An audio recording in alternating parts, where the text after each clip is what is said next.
बुद्ध आते हैं, बुद्ध जाते हैं। अनेकों बुद्ध आए, अनेकों चले गए, लेकिन कौन कहता है बुद्ध मर गए? क्या कोई कहता है कभी कि कृष्ण मरे, बुद्ध मरे, महावीर मरे, नानक मरे, कबीर मरे? कोई भी तो नहीं कहता, क्योंकि मौत पर विजय पाई जा सकती है। आना जाना अलग विषय है। देह आती है, देह जाती है। देहातीत ना आता है ना जाता है।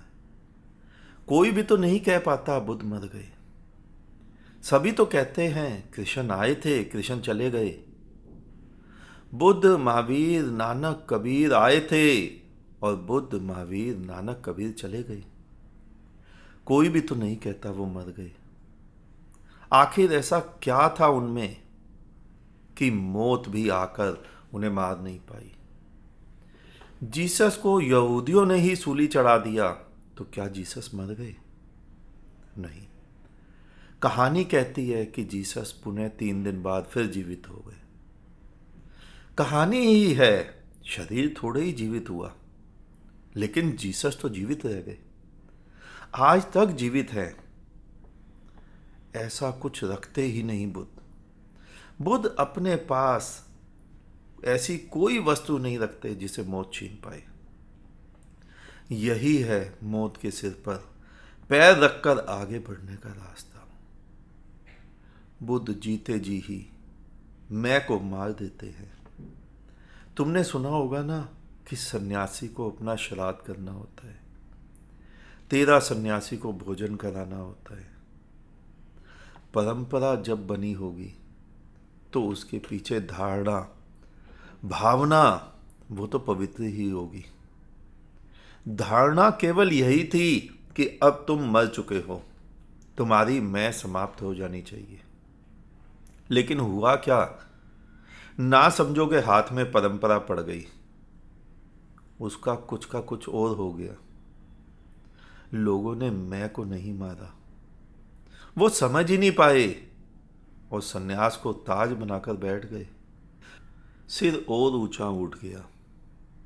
मस्तक पहले ही हिंदुत्व के नाम से गर्वित था, अब सन्यासी के नाम से और गर्वान्वित हो गया। मस्तक पहले ही इस्लाम के नाम पर फूला हुआ था, वो मौलवी होने के नाम पर इटराने लगा। ज्ञानियों ने जो सूक्त दिया, जो धारणा दी थी, उसे तुम डिकोड कर ही नहीं पाए। तुम शब्द पकड़कर बैठ गए। मौत पर विजय प्राप्त की जा सकती है। मौत जो जो भी तुमसे छीनना चाहती है, उस वस्तु को तुम पहले से ही दूर फेंक दो। मौत ले क्या पाएगी तुमसे? तुम्हारे हाथ खाली हैं, मौत को खाली हाथ जाना पड़ेगा। तुम खाली होकर भी जीत जाओगे, मौत बलवान होकर भी हार जाएगी। बुद्धों के पास ये युक्ति होती है। इसीलिए बुद्ध जीवन और मृत्यु में सम रह पाते हैं। लेकिन पंडित पुरोहित के पास किताबी ज्ञान होता है। जैसे जैसे उसकी मृत्यु नजदीक आती है, वैसे वैसे पंडित पुरोहित का महामृत्युंजय मंत्रों का जप बढ़ता जाता है, गिनती बढ़ती जाती है। लेकिन क्या तुम एक भी ऐसे व्यक्ति को जानते हो कि जो किसी भी उपाय से मौत से बच पाया है? चाहे हिंदुओं के मंत्र हो या मुसलमानों की नमाजें, आयतें, कुछ भी ले लो।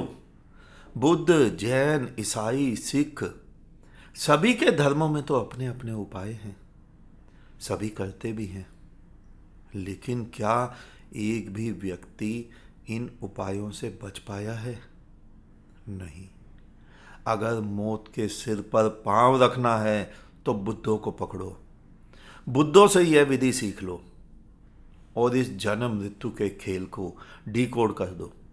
मृत्यु का उल्लंघन करके उसके सिर पे पांव रख के आगे निकल जाओ। मृत्यु के सिर पे पांव रख के जीते जी नाच लो। मौत एक घटना है, लेकिन जो भी जीवित अवस्था में ही उन सभी वस्तुओं का त्याग कर देते हैं। जिसको मौत छीन सकती है वो उस घटना के घटने से पहले ही मृत्यु के ऊपर जीत जाते हैं, मृत्यु के ऊपर विजय प्राप्त कर लेते हैं। मौत तुम्हारा बिगाड़ क्या सकती है? मौत तुम्हारा कुछ भी तो नहीं ले सकती। मैंने तुम्हें पहले भी एक बार समझाया था कि यहां कुछ भी नहीं करना, धर्म में, अध्यात्म में कुछ भी नहीं करना। जो कोडिंग उसने दी है बनाकर, तुमने उस कोडिंग को डीकोड कर देना है। बस तुमने डीकोड कर दिया, तुम्हें सारे वस्तुएं समझ आ गई। अगर हम सोचें कि कार, कोठी, बैंक बैलेंस को मौत छीन लेती है, तो भूल में हो तुम। मौत क्या छीनेगी इन्हें? यह तो तुम्हारे बच्चे ही तुमसे छीन लेते हैं। तुम जरा 60-65 वर्ष की अवस्था पार तो करो, देखना वो सभी कुछ तुमसे छीन लेंगे।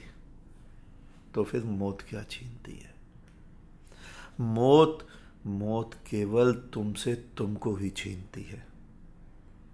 और अगर तुम मरने से पहले ही बुद्धत्व को पालो और साक्षी भाव को, दृष्टा भाव को स्थापित कर लो, तो तुम भी देखोगे कि मौत आई और तुम्हारा कुछ भी ना बिगाड़ पाई। मौत भी दिखेगी, शरीर मरा, और तुम भी पाओगे कि शरीर गिरा, लेकिन तुम तो साक्षी भाव से हमेशा ही विद्यमान रहोगे। आज इतना ही, शेष किसी और दिन। अंत में तुम्हारे भीतर बैठे परमात्मा को मेरा नमन।